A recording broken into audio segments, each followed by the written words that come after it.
Il-kaċċa u l-insib u s-suġġett tal-ewwel programm ġdid bl-isem Din Jistaqsi li se jibda jixxandar mill-lejla fuq One fid-9:20.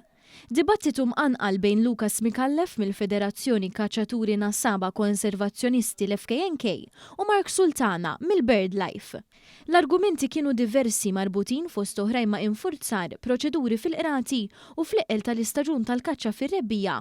Id-diskussjoni trattat ukoll il-perċezzjoni li tingħata fil-midja. Tat nara filmat li ppubblikaw dal-għodu BirdLife Malta ta' badan nieżel jorqod fil-qamħ u dawn kitbu roosting marsh harrier. Ħafna minn nies jibku bdew jagħmlu emojis li qed jibku għax ħasbu da xatt sparalu. Ma ta' kull m'għamel qatt biex jorqod. Tant hemm perċezzjoni negattiva hemm barra qas li kieku għax ġiet. Minn fejn taħseb li ġejja Lukas?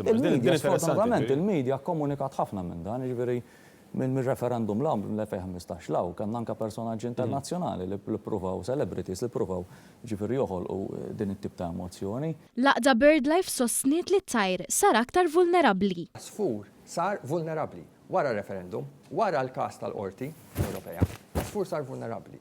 L-ammonti dew jonqsu u allura rridu nieħdu azzjoni. Jien ma tantx nara differenza bejn oppożizzjoni u gvern fuq din għax ħlief kummenti minn forsi jrid ikun populist minn naħa tal-Partit Nazzjonalista, partikolarment Peter Aġuz, li ħlief ifaħħar issa ħudu gost biex ta' parsi nippruvaw nġibu s-sapport. Iwa għandhom dritt ukoll, ma tafx li għandhom dritt il-gvern, għandu dritt l-oppożizzjoni. Fil-programm intervjena wkoll il-Ministru politikament responsabbli mill-oqsma tal-kaċċa u l-insib, Clint Camilleri. Din jistaqsi il-lejla wara l-aħbarijiet fuq One.